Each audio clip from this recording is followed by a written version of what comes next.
아멘. 네, 오늘은 다니엘 살펴보면서 보이지 않는 전쟁에서의 승리를 위해 라는 제목으로 하나님 말씀을 선포하도록 하겠습니다. 우리가 신앙생활을 할 때 분명히 견지해야 되는 사실이 있습니다.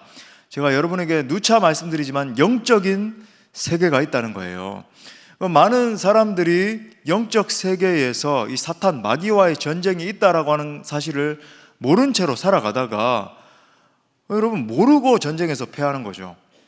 사도 바울이 이렇게 말합니다. 에베소서 6장 12절 말씀 우리 다 같이 한번 읽어볼까요? 시작. 우리의 씨름은 혈과 육을 상대하는 것이 아니요 통치자들과 권세들과 이 어두움의 세상 주관자들과 하늘에 있는 악의 영들을 상대함이라.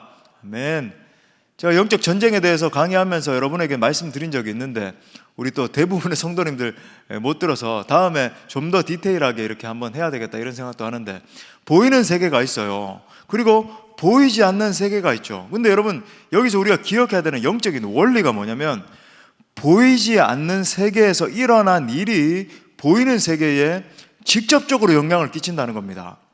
예를 들어서 보이지 않는 이 영적인 세계에서 승리를 하게 되면 보이는 이 현상 세계에서 승리를 하는 거예요. 반대로 이 영적 세계에서 패배하게 되면 보이는 현상 세계에서 반드시 패배하게 되어 있습니다. 그리고 그것이 나타나게 되어 있어요. 그래서 기도가 중요한 것입니다. 기도의 모양은 있지만 기도의 능력을 잃어버린 그리스도인들은 영적 전쟁에서 패망할 수밖에 없다. 특별히 다니엘서 10장과 11장, 12장이 사실 한 덩어리로 묶여져 있는 거거든요. 근데 여러분 이 본문들은 보이지 않는 영적 세계에서 일어나고 있는 일들, 그리고 심지어 이제 좀 이따 설명드리겠지만 곧 일어나게 될 그 일들뿐만 아니라 마지막 때 예수님 재림 직전에 그리고 마지막에 어떤 일이 일어나는가에 대한 예언을 담고 있잖아요. 영적 세계에서 일어나는 일이 현상계에서 일어나는 겁니다. 그래서 말씀을 통해서 여러분 모두가 영적인 세계에 눈을 뜨시고 영적 전쟁에서 승리하는 군사들 다 되시기를 축복합니다. 자, 첫 번째로 보면은 다니엘이 본 환상은 과연 무엇을 의미하는가라는 거예요. 자, 제가 지난 시간에 설명드린 것처럼 이제 마지막 때 통전적으로 어떤 일이 일어나는가 그 설명을 드리려고 하는 건 아닙니다. 물론 이제 한 장 한 장 살펴보자면 굉장히 복잡하고, 제가 뭐 한 장 한 장 설교를 하자면 이 다니엘서 7장부터는 거의 뭐 한 10시간, 20시간을 해도 모자랄 것 같아요. 근데 제가 통전적으로 한번 말씀드렸습니다. 그죠? 예. 다시 한번 기억 안 나시면 한번 보시고. 자, 오늘은 그 내용이 아니라, 자, 다니엘서 10장부터 12장까지 이게 하나의 환상인데 큰 전쟁에 관한 거예요. 자, 오늘 읽지는 않았지만 10장 1절 한번 보세요.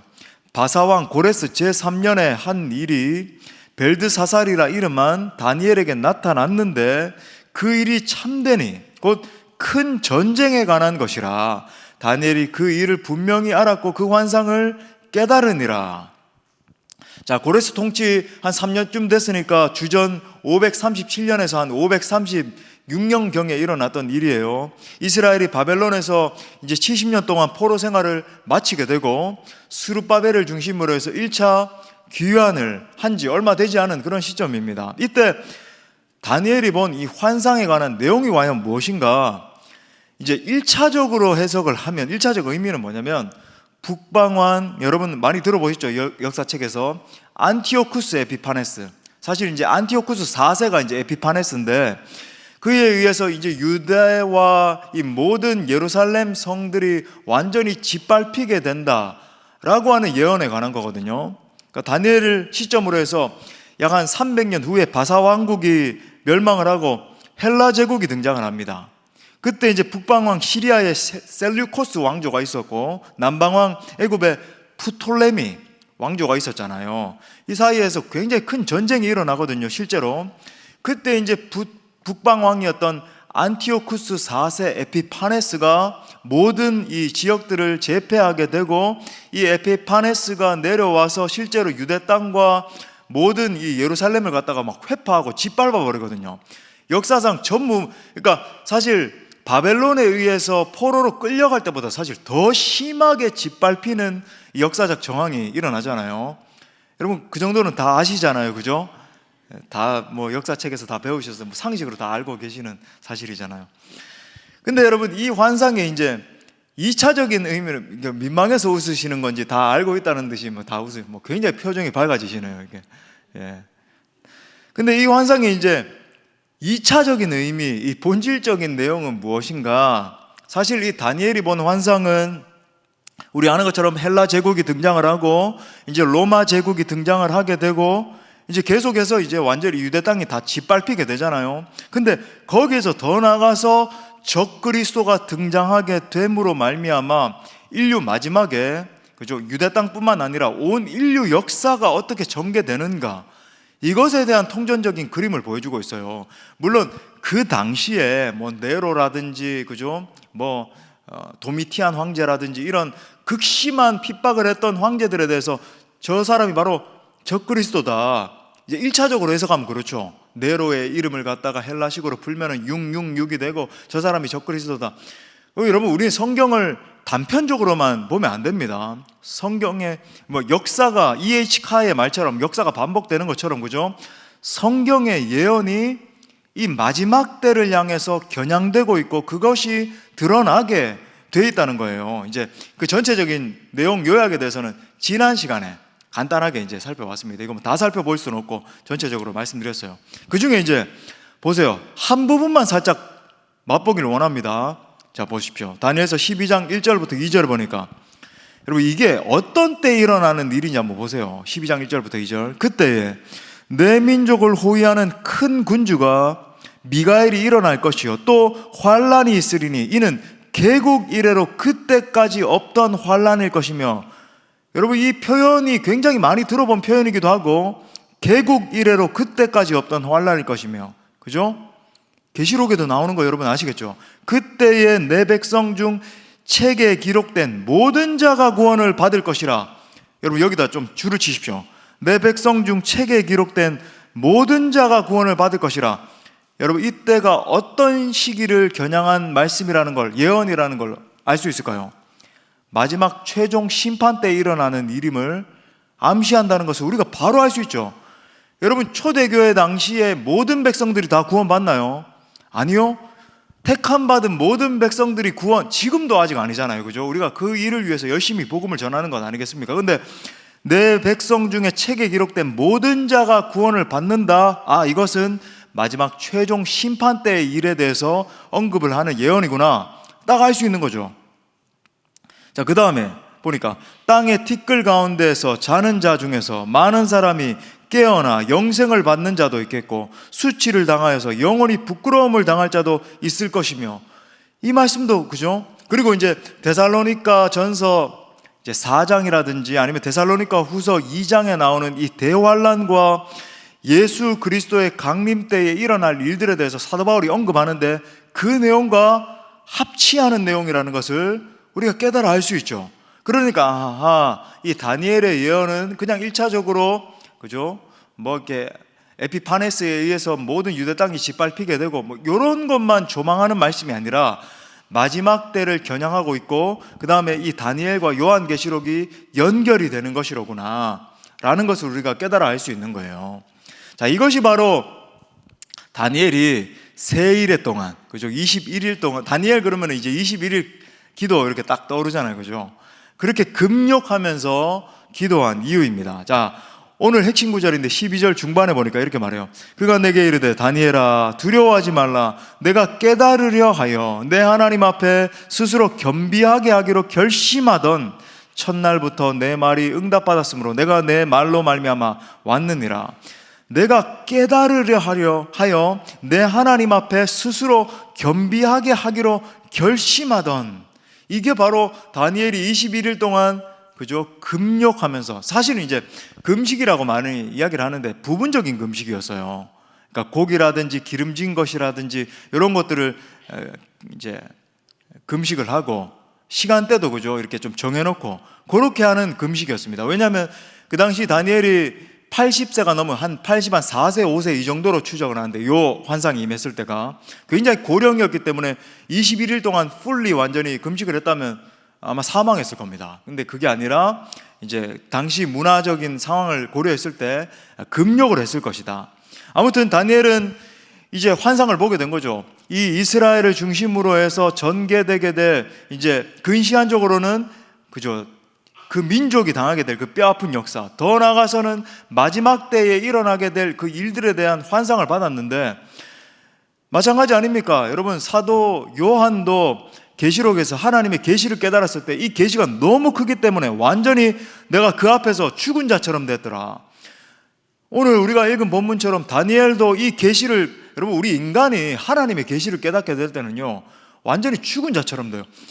말씀 선포자인, 이 설교자인 저도 말씀을 준비하면서 더 깊이 연구하고 또 하나님의 말씀을, 또 어떤 뜻을 깨닫게 될 때 죽은 자처럼 뭐 되는 그 정도는 아니겠지만은 정말 막 경외감에 압도가 되고, 그러니까 말씀을 준비하다가 이렇게 막 굉장히 떨게 되고 더 막 하나님 앞에 막 서게 되고 이럴 때가 있거든요. 기도가 막 절로 나오고.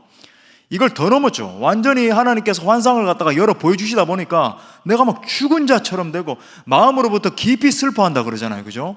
이게 여러분 하나님의 계시가 임할 때의 특징이에요. 자, 여기서 제가 말씀드리려고 하는 것은 그 계시의 내용보다도 이 믿음의 태도를 좀 배우기를 원한다는 거죠. 다니엘은 앞으로 전개될 이 하나님의 심판의 역사들을 깨닫게 됐을 때에 그걸 그냥 간직하고 있지 않았죠. 그는 하나님께 기도하기 위해서 자기 자신을 철저히 겸비하기 시작했고, 하나님 앞에 거룩한 결단을 했단 말이죠. 결단하면서, 하나님, 내가 금식하면서 하나님의 임재 앞에 서겠습니다. 특별히 우리가 정말 금식의 의미에 대해서도 곱씹을 필요가 있습니다. 마치 주님이 말씀하신 것처럼 바리새인들과 같이 경건한 신앙생활의 어떤 훈장처럼 내가 금식을 이렇게 하고 내가 뭐 어떻게 하고, 예전에 보니까 어떤 사람들은 그렇게 하더라고. 내가 40일 금식 기도를 몇 번을 하고, 이게 자기 의가 된 거죠. 뭐 그런 얘기 뭐 할 필요가 뭐 있어요. 하나님으로 하여금 또 더 잘 들어주십시오. 금식을 하면 뭔가 영적인 효력이 발생이 돼가지고 하나님 앞에 그죠, 뭐 더 기도 응답이 빨리 되고, 뭐 그럴 수도 있겠지만은 그런 수단이 안 된다는 거예요. 여러분, 다니엘에게 있어서 이 금식이라고 하는 것은 하나님 앞에 자기 자신을 낮추고 겸비하는 하나의 방법이었습니다. 하나님, 내가 하나님 앞에 엎드려지기를 원합니다. 금식 자체의 어떤 신령한 능력이 아니라 오직 우리 전능하신 하나님께 능력 있는 줄 믿습니다. 그러니까 우리가 새벽에 나오는 것도, 금요 성령 집회에 나오는 것도, 금식을 하는 것도, 때때로 하나님 마음 주실 때 뭐 더 철저히 기간을 두고 그죠, 어떤 막 철저히 겸비하는 것도, 이 모든 것들이 하나님께 능력이 있습니다. 저는 하나님 앞에 겸비되어 엎드리기를 원합니다. 이 태도를 보여주는 거라는 거죠.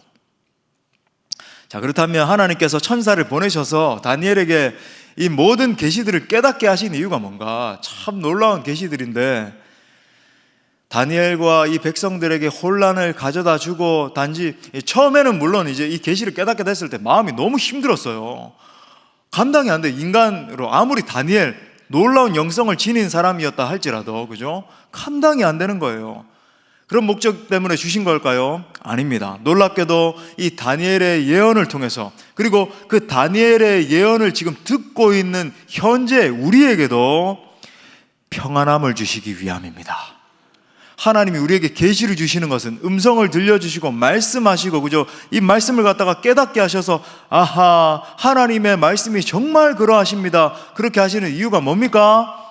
평안함을 주시기 위한 거예요. 자, 10장부터 12장에 나타나는 이 하나님께서 다니엘에게 보여주신 환상의 내용들을 보면은 전쟁과 회복의 메시지다 라고 하는 것을 보게 돼요.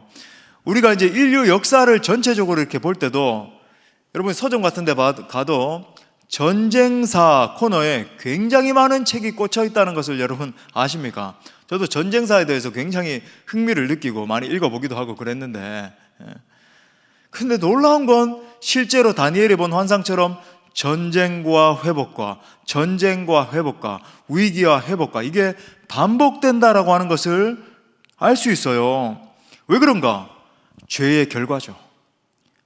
이 하나님을 떠난 결과 참혹한 패배가 인간상 가운데 나타나고, 우리 개인의 삶도 마찬가지고, 더 나아가서는 그죠, 뭐 국가라든지 더 넓은 영역, 계속해서 쓰러지고 넘어지는 이 패배의 역사가 반복된다는 것을 경고해 주고 있는 거예요. 그러니까 어떤 의미에서 이스라엘의 이 70년 바벨론 포로 생활이라고 하는 거 끔찍했죠. 그죠? 바벨론 강가에서 땅을 치면서 우리가 시온을 잃어버렸다. 근데 여러분, 요 70년도 사실 작은 한 부분에 불과하다는 거예요. 우리가 잘 아는 것처럼 이후에 이스라엘 역사만 봐도 헬라 제국에 밟히고 로마 제국에 밟히고 AD 70년 디도 장군에 의해서 예루살렘 전체가 완전히 불살라져 버리는, 지금 우리가 가서 보면은 있는 저 통곡의 벽 하나만 남고 여러분, 예루살렘이 완전히 무너졌습니다. 얼마나 여러분 비참한 일이. 우리 6.25 전쟁 때도 여러분 그 서울이 완전히 없어지진 않았잖아요. 근데 여러분, 예루살렘은 그 통곡의 벽만 남고 완전히 다 회파됐다니까요. 그 터를 중심으로 해서 이렇게 복원해 놓은 거지, 전부 다 이렇게. 그러면서 2000년이 넘는 세월 동안 또 이 유대인들에게 어떤 역사가 반복이 됩니까? 나라도 없이 전 세계 디아스포라로 흩어져 가지고, 그죠? 또 20세기 들어와 가지고는 뭐 말이 좋아 700만 명, 800만 명이지, 뭐 이렇게 기록에 들지 않은 사람까지 하면 1000만 명이 육박하는, 여러분, 이 유대인들이 완전히 말살돼 버리잖아요. 자, 그런데 동시에 하나님께서 말씀하시는 이 약속의 메시지가 무엇입니까? 주님의 백성은 그 가운데도 주님께서 지켜주시고 하나님께서 하나님의 때에 반드시 회복시켜 주신다는 말씀입니다. 하나님이 계시를 받았을 때 다니엘은 자신이 받은 이 계시 때문에 너무나 놀랐어요. 다니엘이 땅에 막 나뒹굴어져 있었습니다. 그러니까 막 천사가 일으켜가지고 깨우면서 다니엘아, 두려워하지 말아라, 막 이렇게 해요.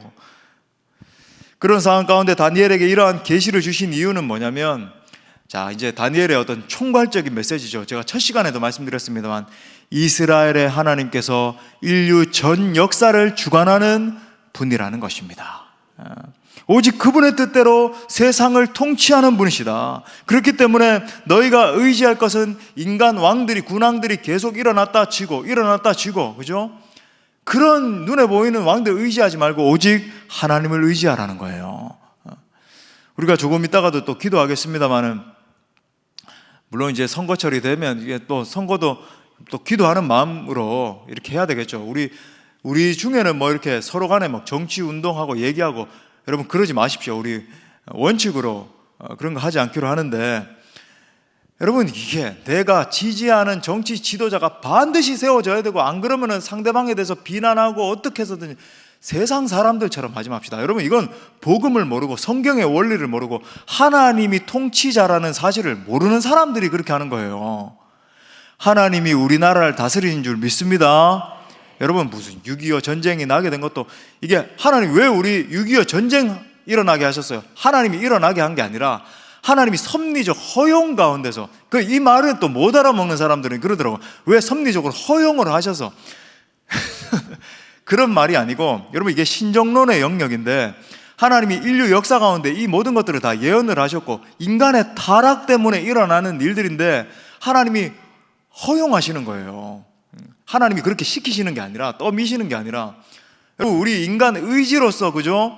우리가 서로 때때로 참 부족하니까 다투기도 하고 실수도 하고 그렇게 하잖아요. 하나님이 섭리적 허용하셔서 우리를 로버트처럼 막 그냥, 그죠? 꼭두각시처럼 이렇게 조작하시는 그런 분이 아니란 말이죠. 인류 역사 가운데 악인들이 등장하게 되고 서로 싸우고 이런 것들이 허용 가운데 일어나는 겁니다. 일반 은총 가운데. 아무튼 여러분, 그 모든 상황을 바라볼 때 하나님이 움직이시면 이스라엘의 모든 문제가 순식간에 해결되고 하나님의 구원과 소망의 미래가 그들을 기다리고 있다라고 하는 것을 전체적으로 보여주시는 거예요. 실제로 이교도 나라 바벨론에서 긴 시간을 머무는 가운데 아마 이스라엘 백성들은 우리가 하나님의 백성이다라고 하는 이 정체성이 흔들렸을 겁니다. 여러분, 우리가 너무 극심한 고통을 오랫동안 겪게 되면은 때때로 우리가 인간이 연약하다 보니까, 야, 이거 하나님 정말 살아 계신가? 이런 생각이 들 때도 있잖아요. 연약하다 보니까.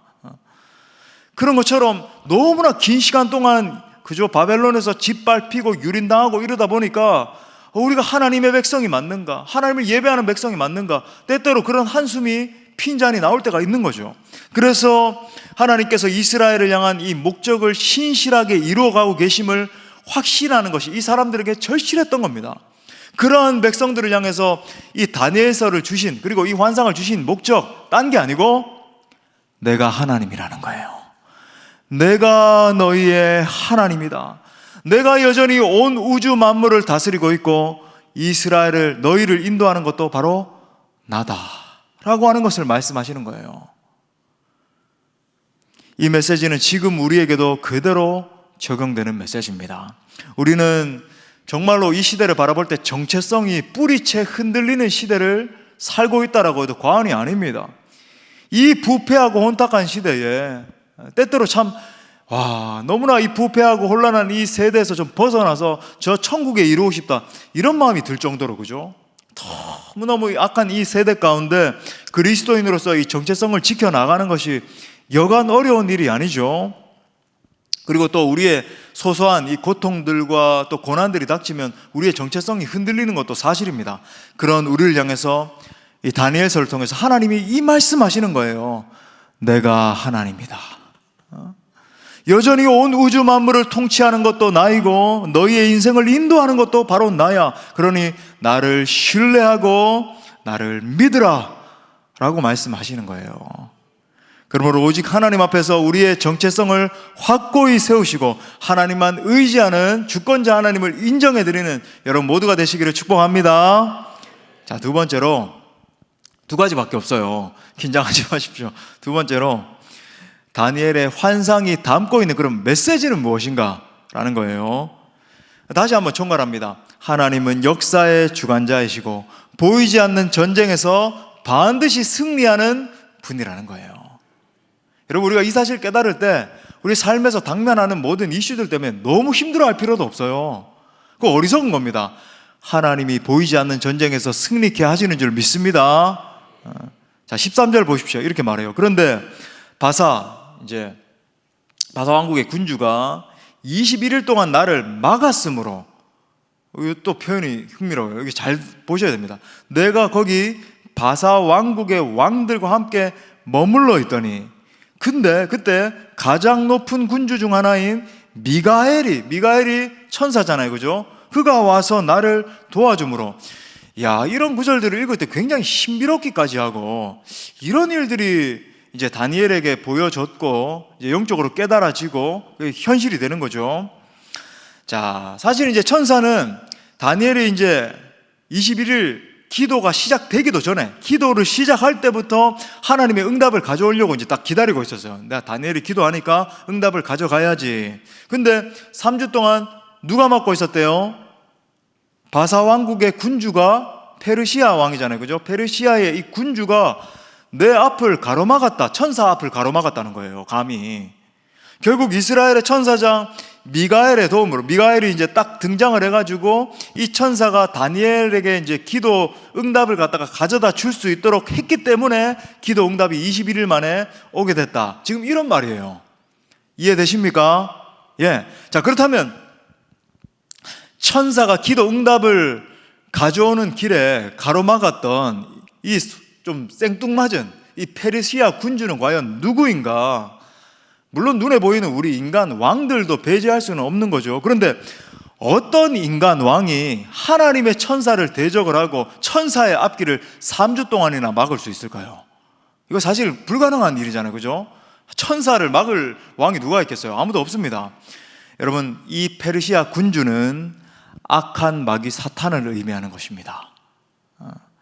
구체적으로 이 페르시아 군주라고 하는 것을 봐서 페르시아 제국의 이 정사와 권세에 영향을 미치고 있는 사탄이라고 볼 수 있는 거예요. 제가 정사와 권세와 이 어둠의 세상 주관자들과 하늘에 있는 악한 영들을 상대합니다 할 때에 이게 이제 계급을 상징하는 것이고, 실제로 그죠?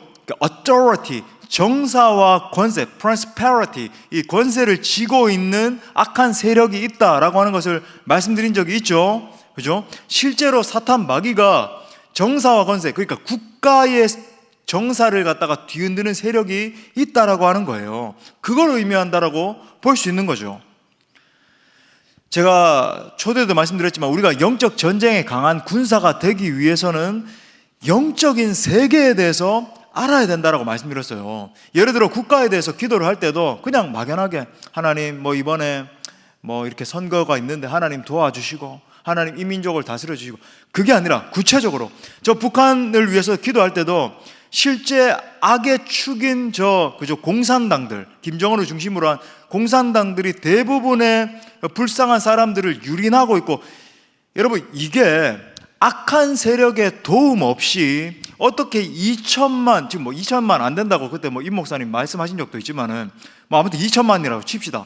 2천만이나 되는 사람들이 그 일부 안 되는 뭐 한 수십만 명 될까요? 그 공산당들에게 복속을 하고 심지어 김정은을 갖다가 하나님이라고 섬기고, 그죠? 그 3대를 갖다가 이런 일이 어떻게 가능할까? 영적으로 딱 알아야 되는 거죠. 아, 저 정사와 권세 배후에 역사하는 신이 있는 것이로구나. 이런 것들을 깨달아 알고 기도를 하는 것과 그냥 막연하게 하나님 그냥 뭐 인권을 뭐 도와주시고 차원이 틀린 거죠. 차원이. 특별히 영적 세계에는 여러분 선한 천사가 있고, 이 미카엘을 필두로 하는 선한 천사의 세력이 있고, 악한 천사의 대장이 누굴까요? 루시퍼. 예, 그 루시퍼가 타락한 천사 아닙니까? 하나님을 찬양하던 천사에서 교만해져가지고 타락한 천사 아니에요.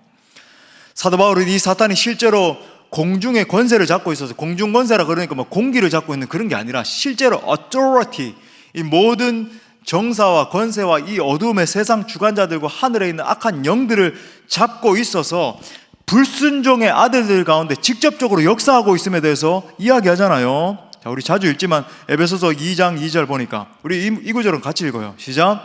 그때에 너희는 그 가운데서 행하여 공중의 권세 잡은 자를 따랐으니 곧 지금 불순종의 아들들 가운데서 역사하는 영이라. 그냥 이 세속적인 일들이 벌어지는 게 아니라 불순종의 아들들 가운데 이 공중 권세 잡은 자가 실제 개입을 해가지고 움직이고 있기 때문에 이렇게. 여러분 보십시오. 저는 이게 무슨 일인지 모르겠는데 저는 보지 않았습니다만은 지금 뭐 파묘라고 하는 그런 영화 있나요? 우리 젊은이들 뭐 봤는지 모르겠는데 제가 들었습니다. 동료 목회자들에게 얼마나 영적으로 안 좋은지. 근데 여러분 이 영화가 이제 1,000만 명 이상을 보게 됐대요. 여러분 그런 영화 보지 마십시오. 영적으로 굉장히 좋지 않습니다. 그런 영화 같은 거 잘못 보다가 여러분 귀신 씌어요. 근데 무슨 자기는 기독교 집사, 이 감독이 집사래요. 집사라서 자랑스럽고, 여러분 무당 푸닥거리 하는 걸 직접적으로 보여주고, 그 연기자는 그 연기를 너무나 잘해가지고 참 대단하다라고 칭송을 하고 1,000만 명 이상이 보고. 근데 그게 그냥 이렇게 묘사한 게 아니라 무당을 관찰을 하고 따라하고. 사탄 마귀가 그냥 있겠습니까? 이거 완전히 젊은 세대들, 대부분 젊은 세대들이 많이 보잖아요. 집단적으로 귀신 씌게 하려고 지금 이런 넷플릭스, 여러분 그냥 보지 마십시오. 얼마나 음란하고 더럽고 추악한 그게 그냥 뇌에만 작용을 하는 게 아니라 그런 걸 반복적으로 볼 때 귀신 씌어요. 여러분 이걸 알아야 돼요. 그냥 컨텐츠 보고 재미있네, 그죠? 음란하고 더럽고 추악하고 이런 것들이 득실.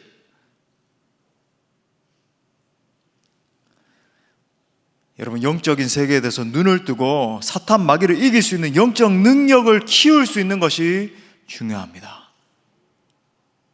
아무튼 그렇게 눈에 보이지 않는 영적인 싸움이 무려 3주 동안이나 계속됐어요. 그러니까 이 3주 동안 이제 천사가 아마 다니엘이 그냥 기도한 게 아닙니다. 그죠? 그냥 막 겸비되기 위해서 금식하고 한 게 아니에요. 이거 뭔가 비상한 사태다. 깨달았기 때문에 뭔가 영적으로 가로막힌 것이 있고, 천사가 응답을 하든 뭔가 하나님 응답이 오려고 하는데 뭔가 가로막혀 있는 것이 있구나 깨닫게 되면서 비상하게 엎드려서 기도한 거예요. 그러니까 금식한 거죠.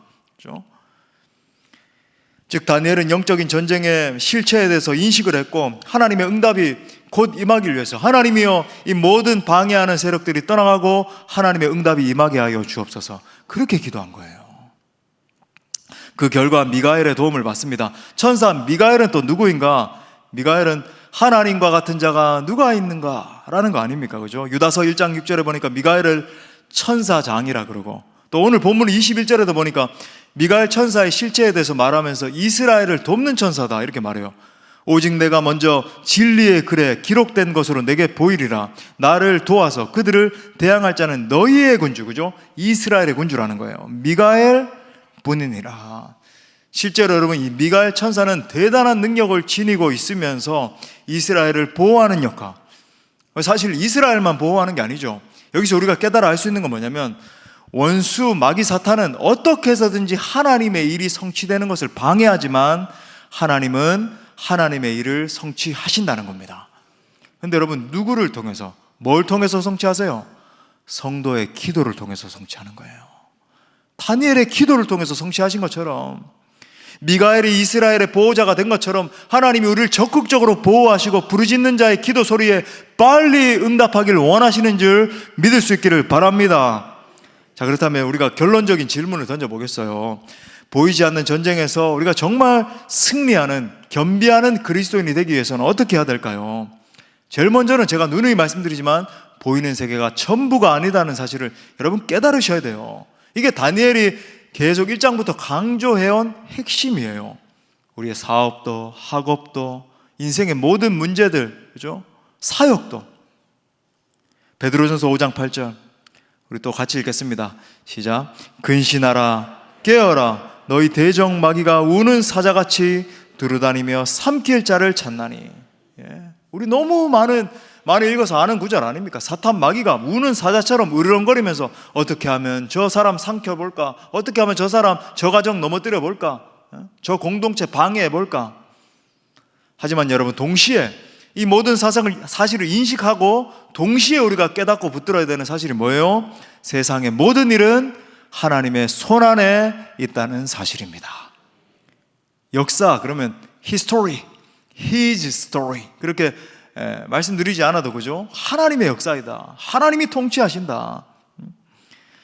우리가 기도하지 않고 죄 가운데 매몰되어 있으면 여러분, 사실 우리의 삶 가운데 이 놀라운 하나님의 역사를 경험할 수 없어요. 하지만 기도할 때, 여러분, 영적으로 무장한 군사가 돼서 기도로 부르짖으며 다니엘처럼 나아갈 때 하나님의 응답이 오게 되고 하나님의 역사가 하나님의 때에 나타나는 것입니다.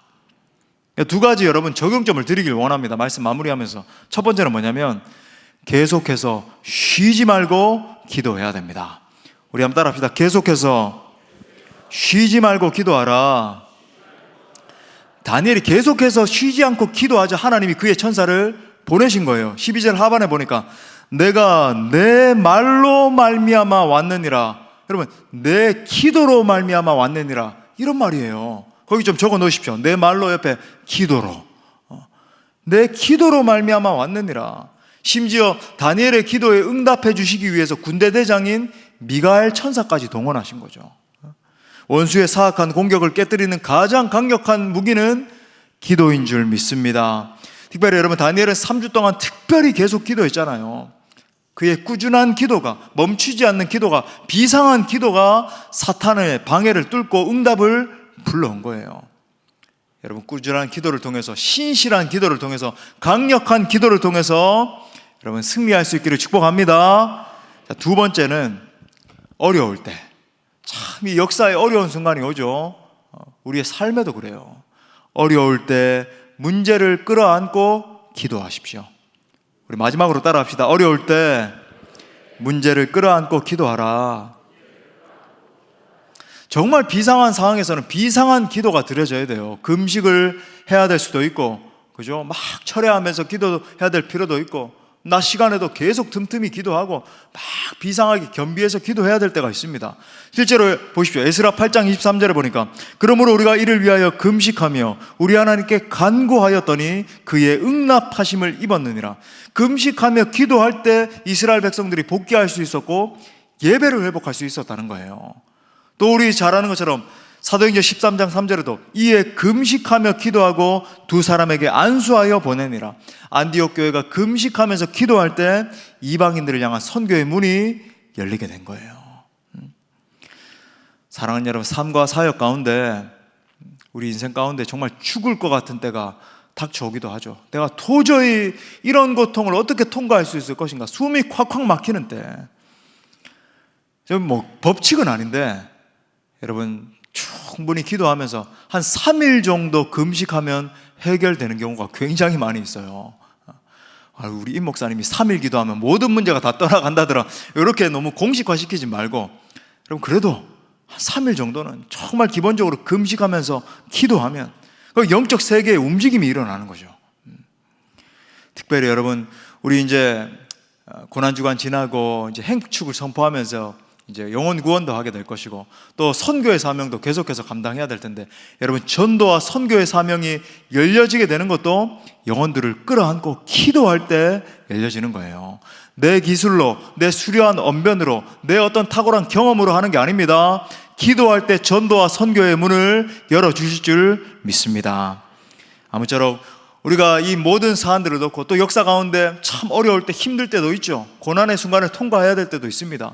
또 영혼들을 품고 전도와 선교의 현장을 나아가서 감당하는 것도, 여러분, 우리가 깊은 기도로 나가고 강력한 기도, 비상한 기도로 나갈 때 영적인 묶인 결박이 풀려나고 하나님의 역사가, 하나님의 통치가 우리의 삶에 나타나게 될 줄 믿습니다. 우리 말씀을 주신 하나님께 영광의 박수 올려드리겠습니다. 우리 함께 뜨겁게 찬양하고 기도합시다. 전쟁의 승리를 주시는 그 하나님 선포합시다.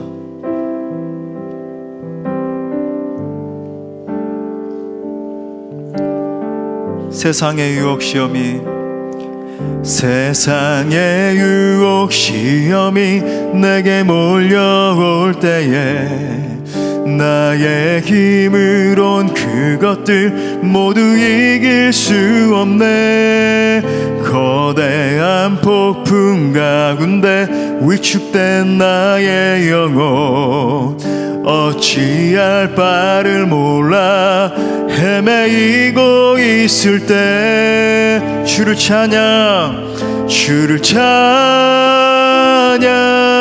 손을 들고 찬양.